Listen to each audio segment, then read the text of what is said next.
Welcome back, at long last, to Monday Musings, a casual conversation about culture and theology. I'm Justin Ely. I'm Daniel Chen. We're a couple guys talking about some stuff.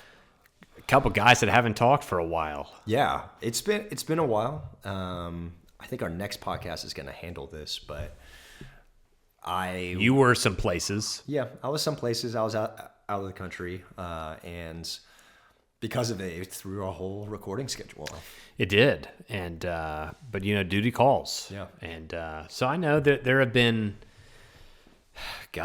probably couples of you that have wondered how long. There might be 4 of you that have wondered how long is this podcast going to stay off. Because of the international reach that we have. Right. But we're back, and today we're going to talk about something really interesting. We're as of the time of this recording, we are hopefully about to get out of this government shutdown, which has been the longest government shutdown in U.S. history. That's crazy to think about. Which is nuts, yeah. And a part of kind of the trauma of this shutdown was the expiration of like SNAP benefits and stuff. Yeah. That many of the like lower income citizens of America were relying on. Yeah. So we kind of wanted to talk from a biblical perspective. Whose job is it to care for the poor? Is it the government? Is it the church? Is it both? Is it neither? Yeah. What does that look like? And so since that's been in the conversation so much, we thought we'd talk about it. Yeah, we just want to help you guys as our listeners, but it's been helpful for me to think through too, just how are we supposed to think about this? Mm-hmm. And it's funny, just like you have some people being like, there's so much fraud in the system, right? And we're going to talk about that a little bit. Or this percentage of people who are on SNAP benefits are overweight or whatever. But then you have stories that are like, no, this like legitimate single mom needs help feeding herself and her kids. Yeah. And that's like a real thing. Yeah. And so whose role is it? Whose role is it to do it? And so we're going to just kind of hop in and kind of go over the arguments for the government to be involved, that it's a good thing that there's SNAP benefits and certain government programs and welfare. One of the reasons is because the government has scale and structure. The governments have the reach and administrative capacity to provide food assistance on a national level. In a large, complex society, the church alone can't handle the volume of need. And so, one of the arguments is that there's 330 million people. Right. And that's a ton of people. That's many people. Yeah. And the government actually has the systems and reach to be able to, in a sense, reach everyone. Yeah. And I think, if you did go the argument of like it's the church's job, I would argue the church would you'd end up forsaking a lot of like discipleship and preaching, because your full-time job would be the administration of this. Right. And it is interesting. Romans 13 talks about civil authorities being God's servants for your good. And there's some debate on, how much does that kind of trickle into the idea of like caring for the poor and vulnerable. But some people would argue, that's teaching that part of the purpose of the government is to uphold justice and care for those who can't defend themselves. And so that's a potential argument on kind of the pro-government caring for the poor side. Yeah. The second reason that people often give is that for like justice and in terms of like a social contract, like we're all kind of in this together. And many view government welfare as an expression of collective justice, citizens pulling resources to ensure no one starves. A moral society protects the vulnerable, widows, orphans, disabled, and tax-based welfare reflects shared moral responsibility, not just individual charity. And so the argument is that we're all Americans, right? Yeah. No, I know there's a whole nother... That's a whole other podcast. Podcast. You know what we mean. Yeah. But we're all Americans. We're all in this together. we want to see that everyone is taken care of. Yep. And so, once again, it kind of goes back into point one that the government is the only really entity that has the reach, like one entity that has the reach to be able to reach all the citizens. Yep.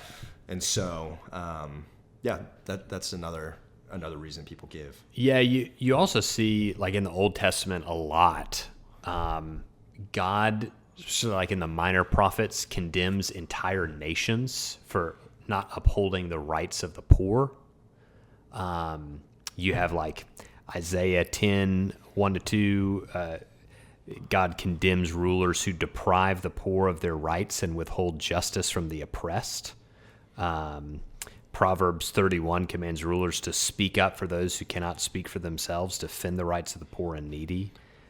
So you do see this, like, one of the jobs of the, king of Israel was to uphold justice and care for the oppressed. And one of God's constant critiques and condemnation of the people of Israel and the nations around were you're exploiting the poor, which therefore, when you kind of extrapolate that, suggests that, nations have some degree of responsibility to care for their citizens. We can argue the level of responsibility and how to implement that, but there's some degree of, if you have people in just destitute poverty in your nations, you are failing as a ruler of the nation. Yeah. And I think to your point, as you mentioned that a lot, we can debate how is the best way to do that. Yeah. We just talk around each other and over each other a lot in these issues. Yeah. Like when we get to the arguments against this, it's just, it's like we don't hear what the other side is really saying a lot of times. And I think in general, most people who aren't like sociopaths want people to be cared for and for there not to be fraud. And It's funny. I think everyone agrees with that. Yeah. But we quickly, especially on the internet, descend into just like name calling and calling each other idiots and like not hearing what the other person is trying to say in their argument of why it should be this way or that way. And just be careful of that. Yep. And I think oftentimes in debates like this, find the common ground first. Yeah. Which I think, once again, if you ever talk to someone about this, I think we can all agree we want people to not starve. We also want to eliminate fraud. So Tim Keller used to say, when we're talking about caring for the poor kid down the street, conservatives say it's the breakdown of the family. And the cause is, the family's in bad shape and we need to reform the family. And the liberals say it's the breakdown of the government and the government needs to step in and care. But no one says it's the kid's fault. And the ultimate responsibility for what does it mean to do justice is to take care of the kid. Yeah. So let's agree that we want the kid to be taken care of. And then let's work from there, and we might have some different answers to how to care for that kid. But I think reminding each other of that is you may super never helpful. Agree with the other side. Yeah. But we can all agree, hey, let's make sure this kid isn't continually victimized here in this situation. Yeah. 3, not all citizens are part of a church. Yeah. It's really a good point. There are some citizens that are uncomfortable going to a church for help. Sure. And also there are non-Christians who want to help that aren't part of a church that may not feel comfortable giving to a church, for example. Good point. The government can serve everyone, believe it or not, and the church's help often reaches its own members first, and the state can ensure universal coverage. And when I read this point, people give this point, I'm like, that's fair. Yeah, Not it is. It's a Christian. Yeah, and this is another podcast, I guess. This is another Christian nationalism podcast. But if you go back in the history of the church, where the church and the state are mixed, it never turns out well for the church. So, in this theoretical world where the state was doing everything through the church, that tends to not work out well. Yeah, And what happens is, like, there are still parts in Europe where, like, Lutheran pastors receive their paychecks from the government. Huh. And that almost always leads to compromising the gospel. Yeah. When the separation of church and state, we've talked about it on this podcast, but it's important to reiterate, is actually a protection for the church, not a protection for the government. Right. The separation of church and state is not, don't bring your worldview into your politics. That's not what that is. It's don't bring the government into the church. That's really what that's there for. Yep. It's good. Lastly, it's a safety net for systemic poverty, that some hunger is caused by structural factors, job loss, inflation, disability, that require policy-level solutions, not just local compassion. And the government can address root causes, minimum wage, healthcare, education, beyond the church's scope. Some of this stuff is a systemic issue, right? Mm-hmm. Sometimes things are caused by a policy that needs another policy to fix it, right? Yep. And so, and if you think about it, like in the Old Testament, the Jubilee year, the Sabbath year, like the Jubilee year, so every 50 years the land reverts back to its original owners, right? Was like put in place as a check against systemic oppression and like kind of re-leveling the playing field, so to speak. So if you think about like how Old Testament Israel was governed, there was this acknowledgement that to some degree the government was involved in, save your emails from calling me a Marxist. I'm not suggesting redistribution of wealth, because it was, when you purchase land, the price was dependent upon how close to the year of Jubilee you were, right? So if you purchased land at year 1, you were going to own that land for 49 years. Okay, so it's, one price. But if you purchase it at year 30, you don't have 20 years left or whatever. But if you think about that principle enough, you see the Lord as trying to institute some system in Old Testament Israel. It's some checks and balances. We're not saying we should reinstitute the year of Jubilee. We're saying that was there in the first place to make sure that people weren't taken advantage of. Yeah, you can't take Old Testament Israel and implement that as your governing laws for your country today. Yeah. But you can think about the principles that some of those things, why they were suggest. There. Yeah. Have you heard of any? That's kind of what I came up with. Have you heard any other arguments for? No. Yeah. I mean, I think that's that's pretty good. I know there's also there's like, and people can debate on this, and I kind of touched on it, but like this idea of like corporate responsibility, that God holds nations responsible for how they treat their people, and so there is some degree of like. And it's hard for us to understand, as we live in the most individualistic society ever created ever in history of the world. And so it's hard for us to really understand kind of that corporate, communal, shared responsibility. Yeah. But there's also some arguments against the government. Sure. The benefits. The first we've talked about is fraud. If we're honest, the government is just so big and has so much money, and it's just, if you know how to, I personally don't, but I've heard stories, you can commit fraud. Yep. This is both as an individual, like pretending to need benefits and getting them even though you don't need them, to I think I read a story recently about like there was a guy who started a company to help people get their like, it was either welfare, I'm not sure it was like SNAP benefits, but Medicaid, something like that. And he was like, so someone would hire this guy to help be the middleman between them and the government to get the aid. And this guy had like siphoned off like $5 million worth of stuff. Beautiful. There's just fraud, Yep. But also, along with that, the government, honestly, from what I've heard, is like pretty wasteful in terms of like if a job costs $5,000, they'll just bid $10,000 to make sure that they get someone to do it. Sure. And it's like, Yeah.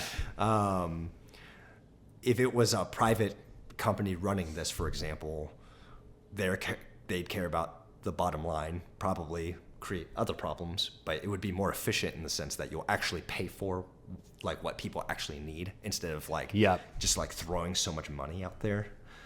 One of the arguments I've heard against this too is that a lot of the SNAP benefits and a lot of the food stamps, that kind of thing, is used for really unhealthy food. Like people aren't necessarily buying like kale with the food stamps. A lot of it's like Doritos and soda. And I think RFK is changing some of those rules, which I'm interesting grateful for. Yeah, that you can only use the like food stamps and stuff for certain items. Interesting. Like okay. Meat and vegetables and stuff. Yeah. But yeah, I think people just like, and this goes into the next one, which is there are some people, like I know some people personally who have been on food stamps, and what a blessing it was for them. Yeah. And like really, and now they're doing super well. But they look back at their childhood when they were on food stamps and they were like so grateful for that time. Wow, we were actually able to eat. And because of it, I was able to study and go to college and get out of poverty. Right. But the flip side of that is there are people who become dependent on the handouts, quote unquote, and don't feel the need to work harder. Figure it out for themselves. I think that's a pretty good argument against. I think, and I'd just like to point out like how you made that argument was I think really instructive, because we can tend to fall on two errors in this conversation. One is we like dehumanize people in our language, and like all people are just taking advantage of the government, right? And we create these abstract, like we lump everyone into this category. That's like really dehumanizing. The other side is feeling like you can never raise a question because of that, right? So it's just like, it's like a hands-off, like you can't talk about it. And I think what you just displayed right there was like a humanizing acknowledgement of how these are people. Many cases, people are greatly helped, and we're grateful for it. And also, there's this thing to deal with that you should be able to talk about, And so finding that balance, I think, is important. And people tend to not have it. Yeah, and we'll hit this at the end, but if we're being honest, there are people who really need help. Yeah. And then people are sinners, and both things exist. Yes. And so we got to address them both. Like, not everyone commits fraud, but some people do. Not everyone is dependent on welfare, but some people are just down on their luck or need some help. Some people are lazy. I mean, that's just you got it all. Yeah. I mean, and if you want to discuss this, we got to have an honest discussion.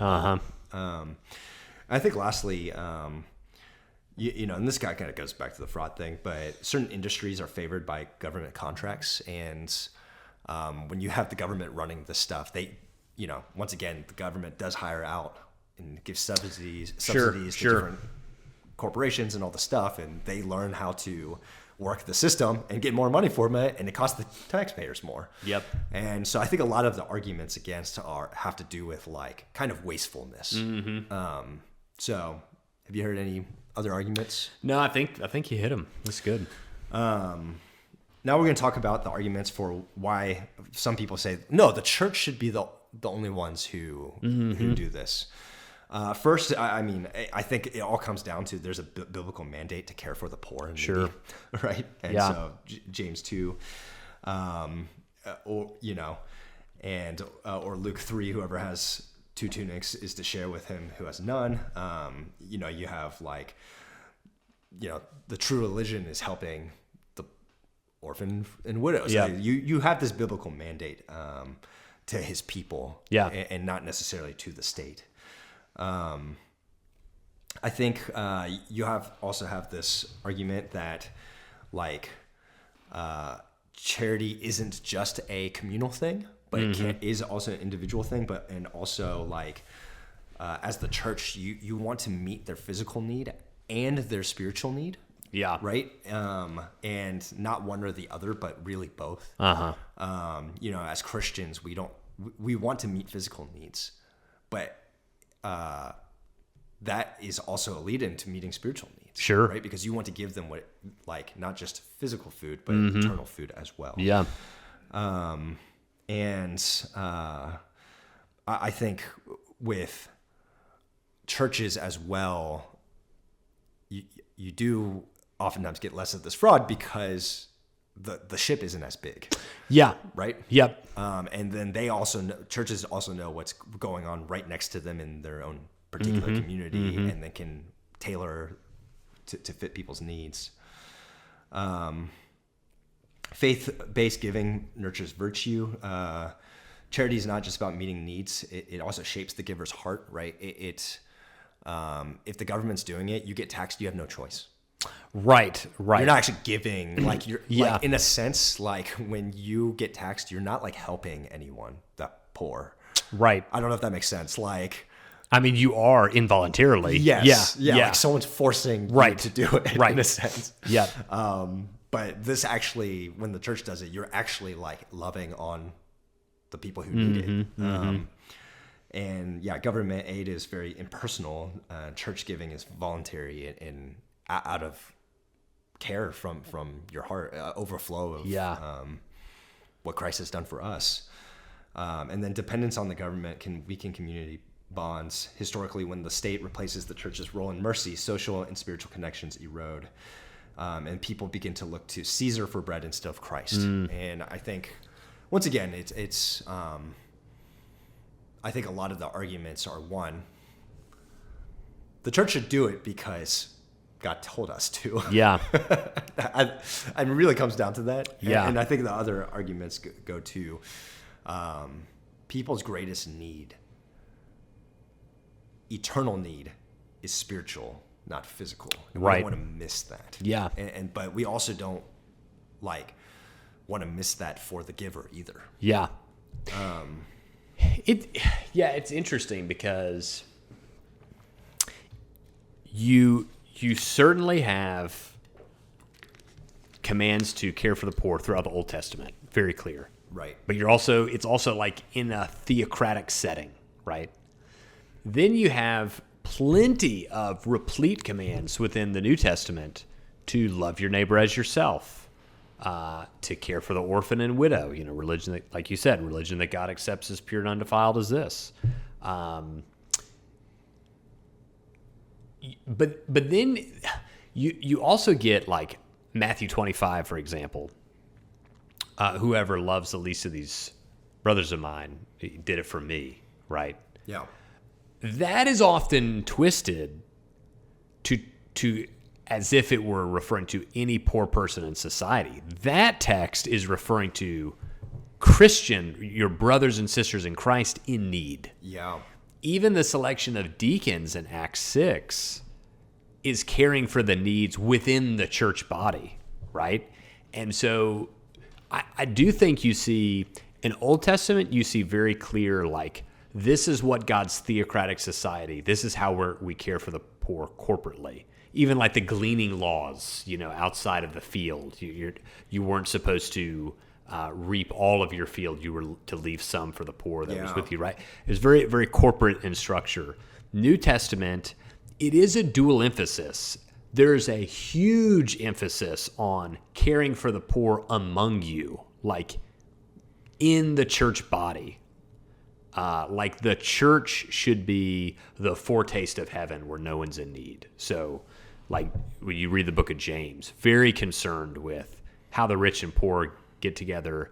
But a lot of the emphasis is within the body. Yeah. You do also have an emphasis on just care for the poor, neighbor love in general, the Good Samaritan, right? I mean, perfect example.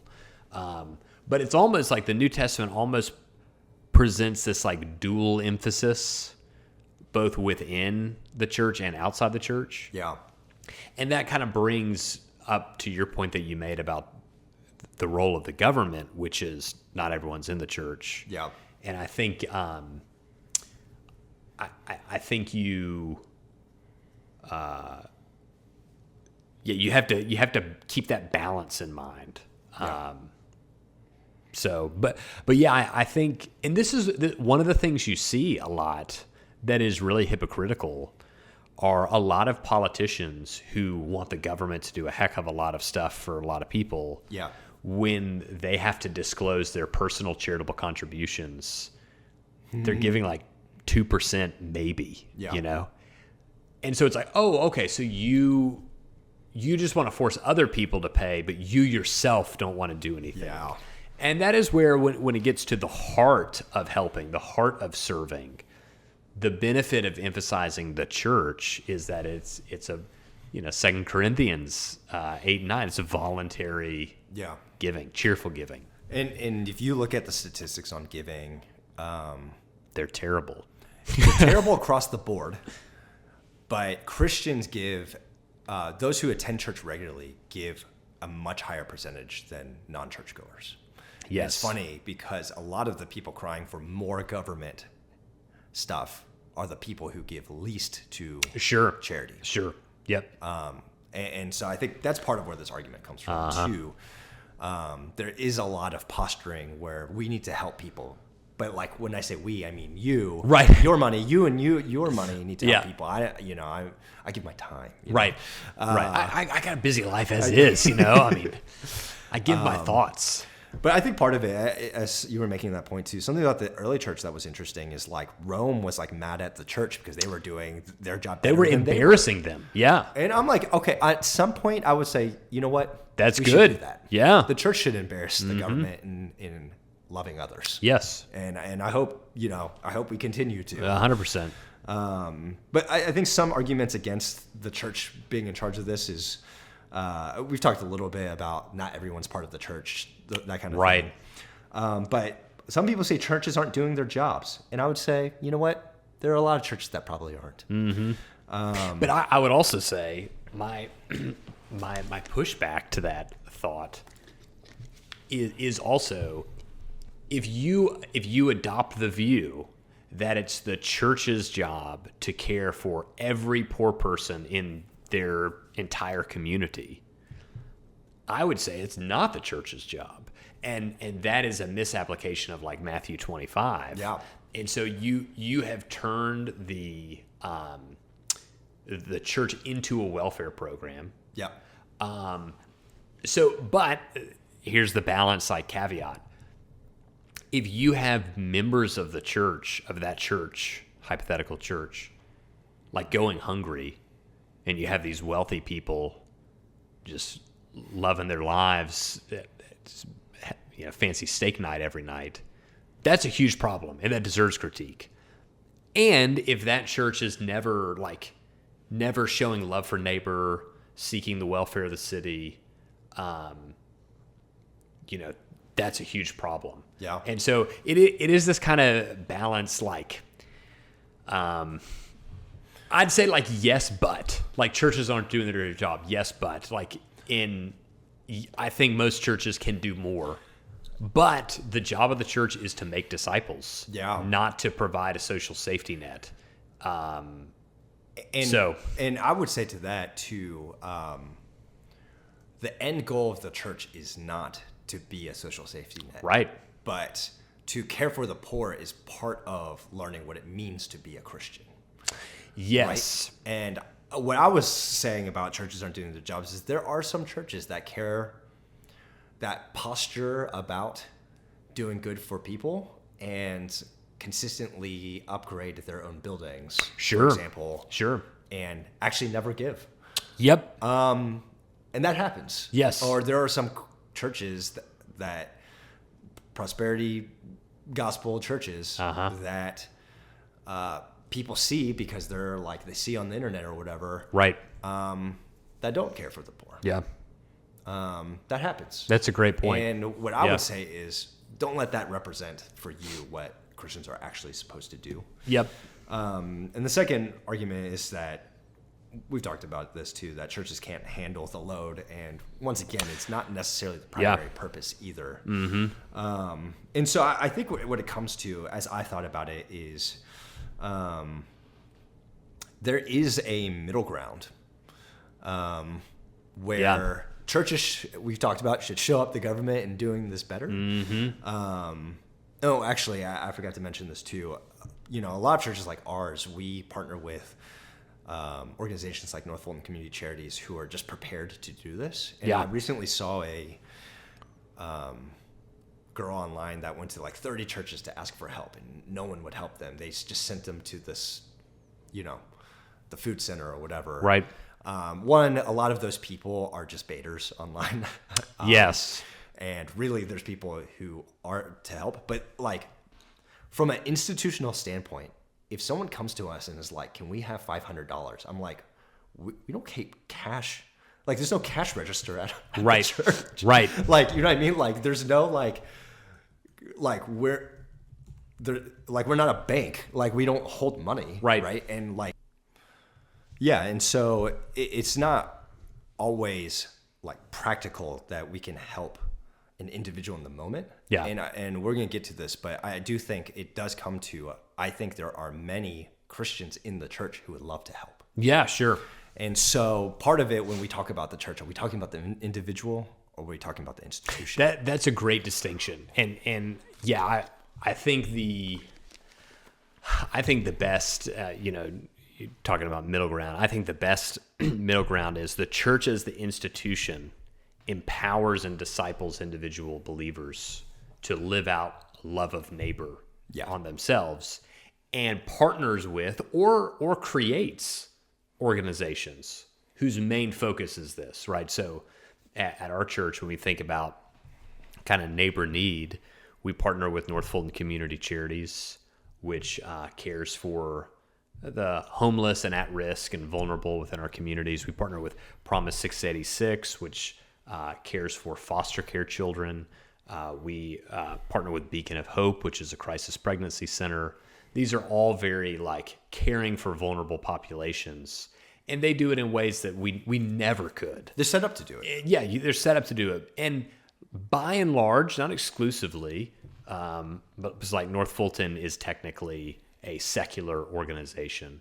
But by and large, there are Christians that are filling those places with leadership and service. Yeah.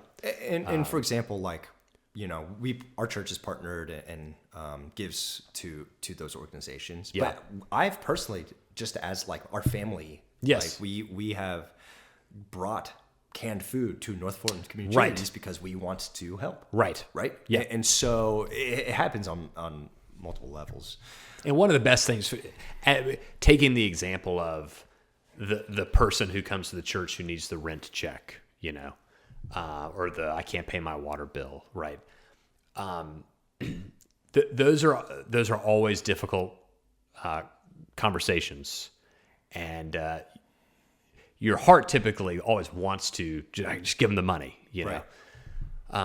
But these things can be complicated at times, and sometimes if you just give the money, you never get to the root cause of like, we want to teach you to fish, not just give you a fish. Yeah. And places like North Fulton are set up to do that. They have systems in place to, and it's just some churches are big enough that they can do that internally. Like they have enough staff and enough like administrative structure to run that. And that's great if you can do that. A lot of churches that would consume your entire week if that's what you did. And so having good partnerships are important. I think something interesting too is, as we talk about discipleship, is we don't want to just help someone clear their current debt. We want to teach them how to not have debt at all, to just be stewards. Correct. And something that's interesting is not everyone wants that help. Yes, And that gets difficult. I know I've personally had experiences myself where someone has asked for help, and I've offered them help. It just wasn't 100% the way they asked for it. Right. And they didn't want my help because it was like, no. I was like, I'll help. And they're like, no, not like that. And That's hard. It's part of the fallenness of this world. Yeah. And so I think, once again, like, this issue is much more complex than help those in need. Yep. Help those. Yes. I mean, we all agree with that. Yep. But it's more complex than that. But I think the middle ground is, I think the church needs to lead the way in discipling Christians to help those who are in need. But the government, I think, is just necessary as well to be able to reach everyone. Yeah. And there's a nuanced view there too. And I would say that it's important for Christians to disciple people to become those who are in the government. Like, we need more Christians in the government to help actually apply some of these things. Yep. Right? And it's almost like a bottom-up thing. You know who was really great at this was George W. Bush as president. And he did a good job recognizing that most of the time, the boots on the ground are faith-based organizations. Yeah. And as a government, we should not discriminate against faith-based organizations in our distribution of money to care for the needy. We should leverage those relationships. Yeah. And it's not a separation of church and state issue. It's like often they are better and more efficient at caring for the poor than government directly is.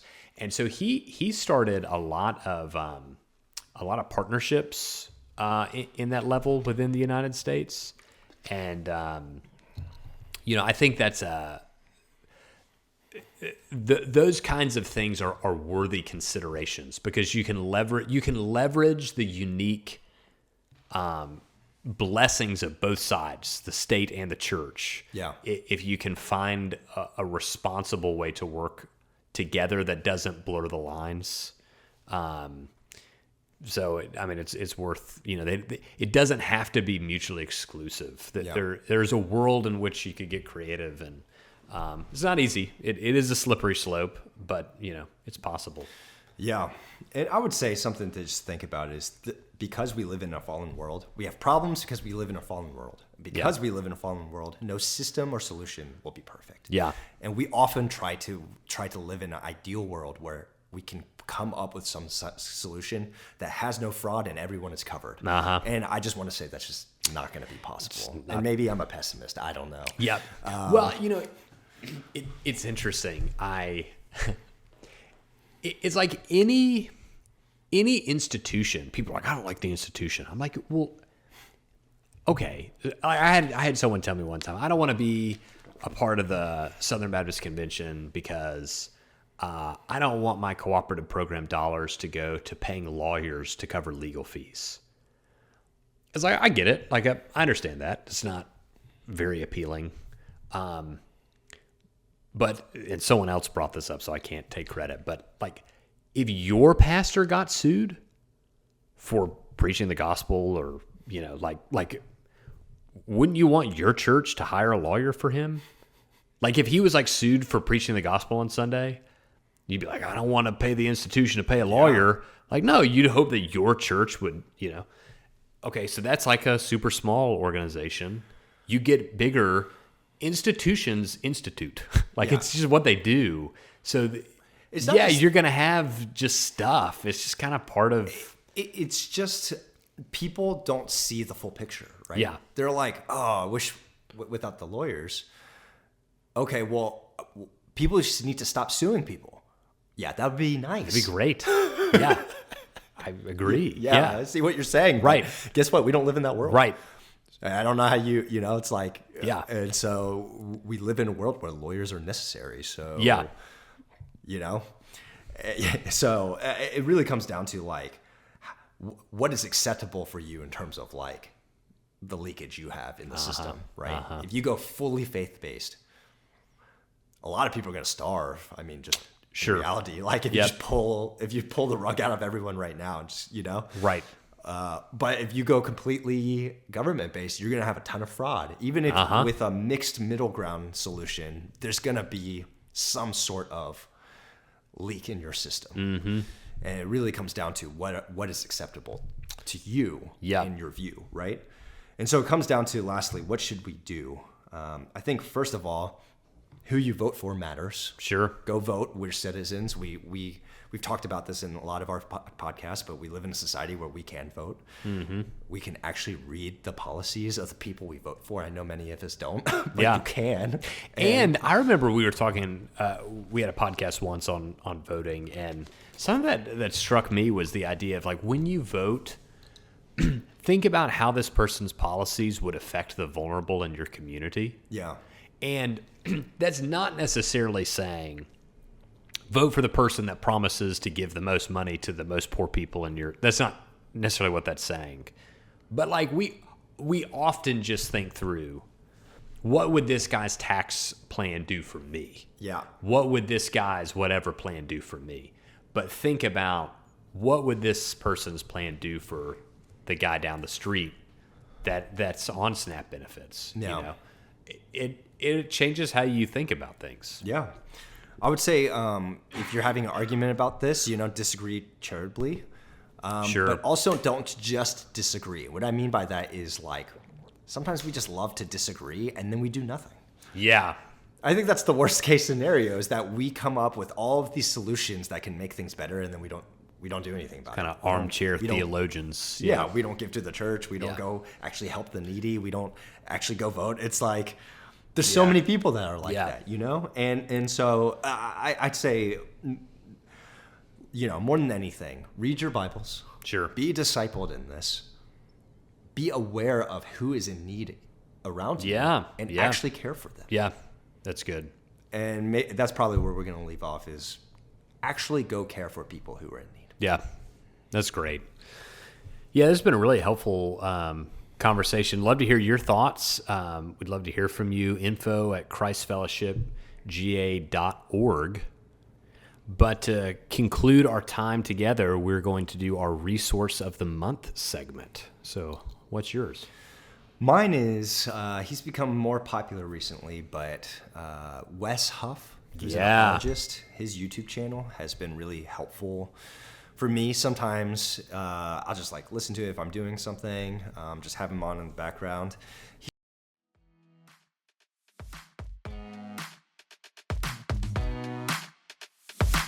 Welcome back, at long last, to Monday Musings, a casual conversation about culture and theology. I'm Justin Ely. I'm Daniel Chen. We're a couple guys talking about some stuff. A couple guys that haven't talked for a while. Yeah, it's been a while. I think our next podcast is going to handle this, but You were some places. Yeah, I was some places. I was out of the country, and because of it threw our whole recording schedule off. It did, and but duty calls. Yeah, and so I know that there have been, probably couples of you that have wondered how long. There might be 4 of you that have wondered how long is this podcast going to stay off. Because of the international reach that we have. Right. But we're back, and today we're going to talk about something really interesting. We're as of the time of this recording, we are hopefully about to get out of this government shutdown, which has been the longest government shutdown in U.S. history. That's crazy to think about. Which is nuts, yeah.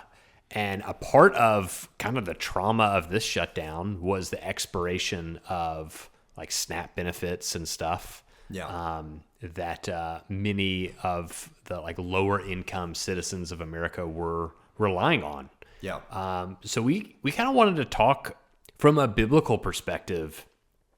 Whose job is it to care for the poor? Is it the government? Is it the church? Is it both? Is it neither? Yeah. What does that look like? And so since that's been in the conversation so much, we thought we'd talk about it. Yeah, we just want to help you guys as our listeners, but it's been helpful for me to think through too, just how are we supposed to think about this? Mm-hmm. And it's funny, just you have some people being like, there's so much fraud in the system, right? And we're going to talk about that a little bit. Or this percentage of people who are on SNAP benefits are overweight or whatever. But then you have stories that are like, no, this like legitimate single mom needs help feeding herself and her kids. Yeah. And that's like a real thing. Yeah. And so whose role is it? Whose Yeah. role is it to do it? And so we're going to just kind of hop in and kind of go over the arguments for the government to be involved, that it's a good thing that there's SNAP benefits and